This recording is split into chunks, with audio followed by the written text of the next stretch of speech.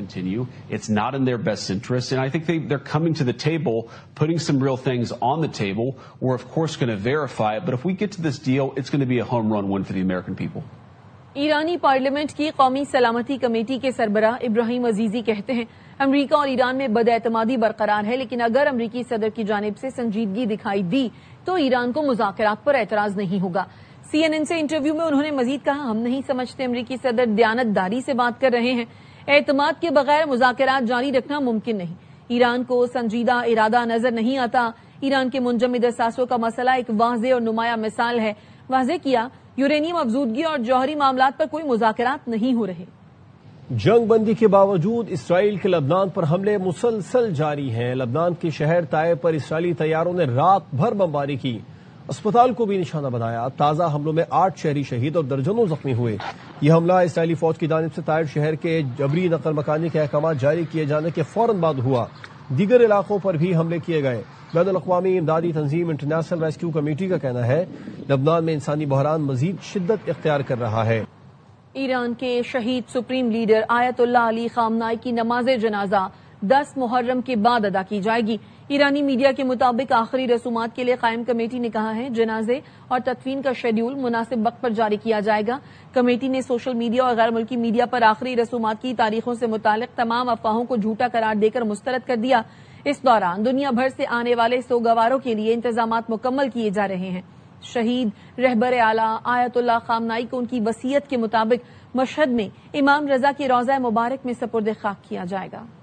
لاہور سے خبر ہے جس کے سرکاری اسپتال میں مفت آپریشن کے نام پر مریض سے لاکھوں روپے بٹور لیے گئے۔ جنہ اسپتال لاہور میں دل کے مفت آپریشن کے نام پر مریض سے 10,40,000 روپے وصول کیے گئے۔ حسن حفیظ ہمیں اس بارے میں مزید تفصیلات بتائیں گے۔ حسن، کیا کارروائی کی جا رہی ہے، معاملہ کیا ہے؟ جی، یہ جناح اسپتال لاہور ہے اور وہاں پر ایک جو پروفیسر صاحب تھے انہوں نے مفت دل کی سرجری کی اور اس کے عوض 10 لاکھ روپے اپنے ذاتی اکاؤنٹ میں ٹرانسفر کروائے، جو کہ مبینہ طور پر اس کی انکوائری بھی کی گئی اور انکوائری کے بعد محکمہ اسپیشلائزڈ ہیلتھ کیئر نے یہ جو اس کے باقاعدہ طور پر پیڈا ایکٹ کے تحت کارروائی کا آغاز کر دیا ہے۔ ڈاکٹر نے مریض کی لڑکی سے مبینہ طور پر مختلف حالات کے عوض یہ پیسے منگوائے اور یہ بھی کہا گیا محکمے کی طرف سے کہ وارڈ بوائے جو تھے وہ بھی آپریشن لسٹ میں نام شامل کروانے کے عوض 10,000 روپے اس نے بھی مریض سے لیے۔ وارڈ بوائے کی جانب سے بھی جو ہے وہ دھمکی دینے کی بھی الزامات لگے گئے۔ محکمہ اسپیشلائزڈ ہیلتھ کیئر کا کہنا ہے کہ ڈاکٹر سید رافع گیلانی اور دیگر متعلقہ افراد سے وضاحت طلب کر لی ہے اور ملزمان کو 7 روز میں تحریری جواب طلب کرنے کی ہدایت جمع کروانے کی ہدایت جاری کی گئی ہے اور انکوائری افسر کو 60 روز میں رپورٹ مکمل کرنے کا حکم دیا گیا ہے۔ جی، آپ کا شکریہ حسن تفصیلات کے لیے۔ قومی اسمبلی کی قائمہ کمیٹی کے اجلاس میں انمول پنکی کیس کا معاملہ دوبارہ اٹھ گیا۔ MNA نبیل گبول نے پوچھا وہ کون لوگ ہیں جو راجہ پرویز اشرف کا نام لینے کا کہہ رہے تھے۔ چیئرمین راجہ خرم نواز نے کہا اس معاملے پر پہلے ہی بریفنگ دی جا چکی ہے۔ ANF حکام نے کمیٹی کو بتایا انمول اور پنکی کیس کی تحقیقات چل رہی ہیں جو بھی شیئر نہیں کی جا سکتی۔ نبیل گبول نے سوال کیا پنکی کو اس وقت کس نے اپنے پاس رکھا؟ پنکی لاہور سے گرفتار ہوئی، آخر کس کو بچایا جا رہا ہے؟ لگتا ہے اصل حقائق پر پردہ ڈالا جا رہا ہے۔ خیبر پختونخوا کے ناراض رکن اسمبلی فضل الہی نے ARY نیوز کی خبر کی تصدیق کر دی۔ کہتے ہیں ہمارا 35 سے 40 MPs کا گروپ ہے، سب ایک پیج پر ہیں۔ قسم اٹھا کر کہتا ہوں ہمارے لیڈران بانی PTI سے مخلص نہیں۔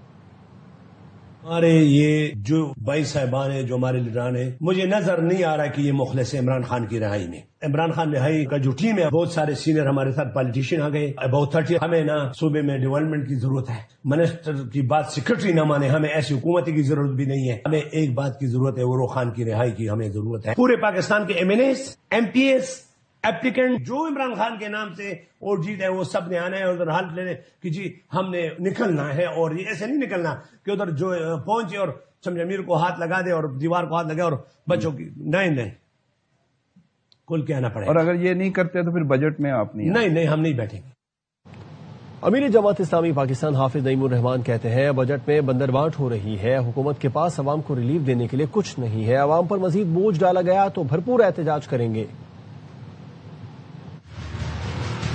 عام طبقہ ہے، پسا ہوا طبقہ ہے، اس کے لیے اس بجٹ میں کچھ بھی نہیں ہے بلکہ مزید بوجھ لادا جا رہا ہے. یہ چند لوگوں کو نوازنے کا دھندا ہے، ان کا کاروبار چل رہا ہے اور ہم پر ٹیکس پہ ٹیکس لگائے چلے جا رہے ہیں. آئی پی پیز کے اوپر جو خرچ کیا جا رہا ہے اس بجلی پر جو بنتی بھی نہیں. 12 تاریخ کے بجٹ میں اگر عوام کو ریلیف دینے کے لیے حکومت کے پاس کچھ نہیں ہے اور اگر ٹیکسوں کا کوئی مزید بوجھ بھی ڈالا گیا تو ہم اسٹرائک کی کال کے لیے 13 تاریخ کو اس کا اعلان کریں گے. حالات میں جب قوم کا یہ حال ہے تو مریم بی بی نے 9 ارب روپے کا جہاز خریدا ہے، کس IMF سے پوچھ کے خریدا ہے؟ آٹو انڈسٹری نے آئندہ بجٹ میں کار فائنینسنگ کی مدت 5 سال اور حد 1 کروڑ روپے تک بڑھانے کا مطالبہ کر دیا. ماہرین کہتے ہیں آٹو پالیسی میں فوری اصلاحات نہ کی گئی تو صنعت کی ترقی کی رفتار متاثر ہو سکتی ہے. رپورٹ کر رہے ہیں شیراز احمد.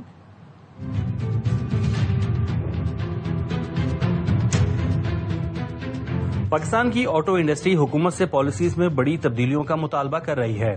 ماہرین کے مطابق 30 لاکھ روپے کی فائنینسنگ حد اور صرف 3 سال کی مدت کے باعث متوسط طبقے کے لیے نئی گاڑی خریدنا مشکل ہوتا جا رہا ہے. اس وقت کنزیومر فائنینسنگ ہماری 3 ملین کو لاک کی ہوئی ہے. اس کے بینک کی طرف سے ہم سمجھتے ہیں کہ اس بجٹ میں اس کو ہم لمٹ کو 3 ملین کو 8 ملین تک لے کے جانا چاہیے. دوسرا کار فائنینسنگ کے لیے جو ٹائم فریم دیا گیا ہے وہ 3 to 5 ہے، اس کو 3 to 7 ایئرز ہونی چاہیے. صنعتی نمائندگان کا کہنا ہے کہ گاڑیوں کی فروخت میں اضافہ صرف آٹو سیکٹر ہی نہیں بلکہ اسپیئر پارٹس انڈسٹری، SMEs اور روزگار کے مواقع کے لیے بھی خوش آئند ثابت ہوگا. آٹو انڈسٹری جو ہے وہ تقریباً 18 لاکھ لوگوں کی امپلائمنٹ جنریٹ کرتی ہے. پاکستان میں ہم بار بار گزارش کر چکے ہیں کہ ہماری گاڑیوں کی وہی قیمتیں ہیں جو دنیا بھر میں Indonesia, Thailand, Vietnam, Malaysia ان ملکوں میں ہیں. مالی سال 2026 کے پہلے 10 ماہ کے دوران گاڑیوں کی فروخت 1,66,000 یونٹ سے تجاوز کر گئی، جو کہ گزشتہ سال کے مقابلے میں 49% زیادہ ہے. ماہرین کا کہنا ہے کہ اگر پالیسیز میں نرمی کی گئی تو آٹو انڈسٹری مزید تیزی سے آگے بڑھ سکتی ہے اور فروخت کے نئے ریکارڈ قائم ہو سکتے ہیں. پاکستان میں اس وقت 30 سے زائد آٹو مینوفیکچررز کام کر رہے ہیں. حکومت اس بجٹ میں آٹو فائنینسنگ کو آسان بنا دے تو آٹو سیکٹر کی ترقی کو نئی رفتار مل سکتی ہے. کیمرامین مسرور خان کے ساتھ شیراز احمد، ARY نیوز، کراچی. ماہر معاشرت ڈاکٹر ندیم الحق کہتے ہیں رات کو پیٹرولیم میں بھی لگانا اصلاحات نہیں ہے، اصلاحات جدت کا نام ہے. چین نے اصلاحات سے انقلاب برپا کیا، پاکستان IMF کے اصلاحات سے متعلق اہداف کیوں حاصل نہیں کر پاتا؟ اسلام آباد میں شعیب نظامی نے ڈاکٹر ندیم الحق سے مزید کیا بات کی ہے، انہی سے جانتے ہیں. جی شعیب. ہمارے ساتھ موجود ہیں ڈاکٹر ندیم الحق، کئی سالوں تک IMF سرو کر چکے ہیں اور کئی ممالک کے مشن چیف بھی رہے ہیں. اگر آپ لوگ اپنا خود علاج نہیں کرنا چاہتے تو پھر ڈاکٹر کو کیا بلیم کرنا؟ پرائم منسٹر نے رات کو اناؤنس کر دیا کہ پیٹرولیم لیوی لگا دی. یہ ریفارم نہیں ہوتا. ریفارم ہوتا ہے کام کرنے کا طریقہ چینج کرنا، جیسے چین نے کیا ہے ریفارم. انہوں نے 1000 چیزیں کر دی ہیں، گاڑیوں کی ریولیوشن لے آئے ہیں.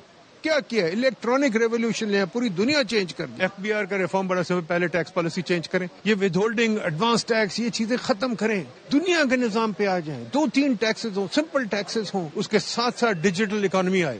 پوائنٹ سیل لگ جانا چاہیے، 2 مہینے میں ختم ہو جانا چاہیے. جو کاغذی کارروائیاں ہیں، جو میں اتنی موٹی موٹی فائلیں دفتروں کے باہر لے کے بیٹھا ہوں، میں 30 سال امریکہ رہا ہوں، کسی دفتر کے اندر نہیں گیا. پاکستان میں جو ہے وہ ریفارمز ایسی ہونی چاہیے جو کہ ڈیوریبل ہوں اور یہ ایک دن کی ریفارم نہیں ہونی چاہیے، ان پر مستقل عمل درآمد بھی ہونا چاہیے. خبریں اور بھی ہوں گی ایک بریک کے بعد، ہمارے ساتھ رہیے.